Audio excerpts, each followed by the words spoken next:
Well, good morning, my friends. I pray you had a fabulous weekend. Well, as much as fabulous could be with this virus going around. Don't forget to pray and pray and pray and pray that this virus would soon be over. We just heard of another dear lady in Arizona, a dear friend of Marcy's, went in for knee surgery, got the virus, and within a few days, she was passing the veil into the presence of the Lord. Please pray for her husband and two children that they have. It's just a sad time that they went into the hospital for knee surgery and Mama didn't come home, but was graduated into the presence of God. So those stories are everywhere, but you know what? God is everywhere too, even when things don't look like they're going well for you. Maybe you've had some calamities go on in your life as well.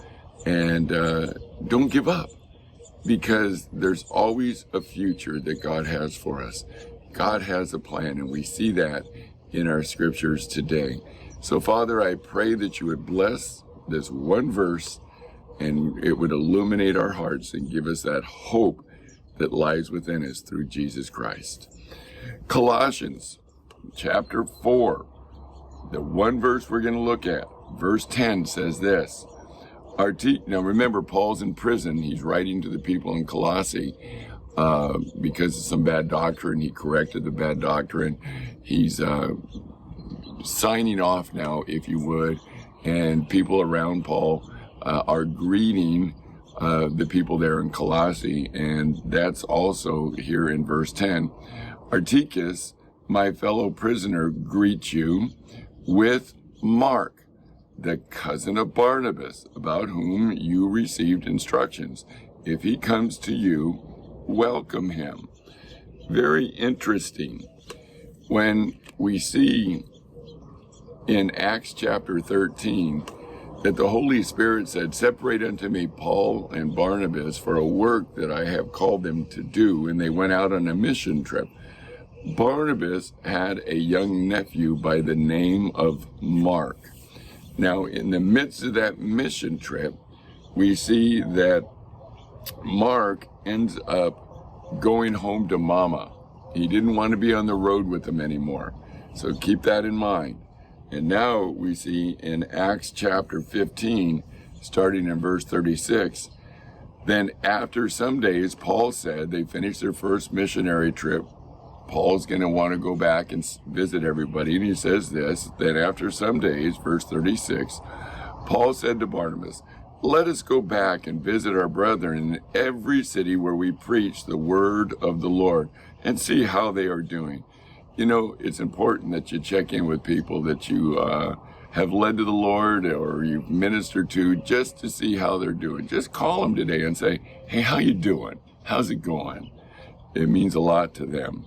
Verse 37, now Barnabas was determined to take with them John, who was called Mark, who had abandoned them on their first missionary journey. Paul insisted that they should not take with them the one who had departed from them in Pamphylia, and had not gone with them to do the work. Then the contention became so sharp, the disagreement, the argument, and that they departed one from another. And so Barnabas took Mark and sailed to Cyprus, and Paul chose Silas and departed, being commended by the brethren to the grace of God. And he went through Syria and through Cilicia, strengthening the churches. I have a question for you. They argued, they were fighting, and they split and went opposite directions. Who did God go with? Did it go with Barnabas and Mark? Or, people would say, well, no, it went with Paul because, the story still keeps going with Paul. Well, that doesn't mean that the Holy Spirit went with Paul and Barnabas and Silas had no value whatsoever. For we see here in Colossae that he says, now Mark, He's the one that you heard the instructions about, the cousin of Barnabas. And then later on we see that Paul says, have Mark come to me because he's beneficial. And Mark became the author of the Gospel of Mark as well. You see, folks, we can make mistakes in life, but it doesn't mean that God is through with us. Barnabas was a man of compassion. When somebody makes a mistake, we need to have compassion.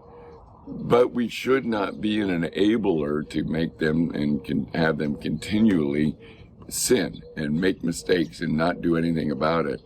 But we need to give them a chance.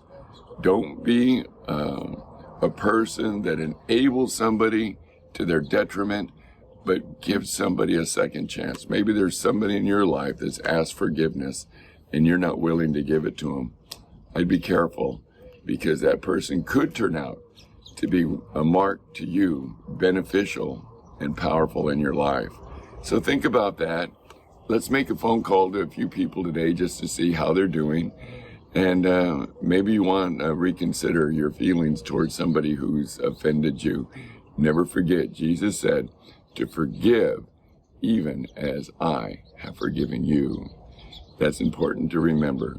So I hope to see you on Wednesday, and then for our study in Revelation, we'll be doing chapter 18, not the whole chapter this time. And then Sunday, we will be outside in the courtyard, starting at 8 o'clock sharp in the morning, having a wonderful time of fellowship and worship, and giving God the honor and the glory and the praise that he deserves. So with that in mind, may the Lord bless you and shine his face upon you, and may you get out there and shine for his glory as well. Have a fabulous day. Don't forget to make those phone calls. See how people are doing. Bye now.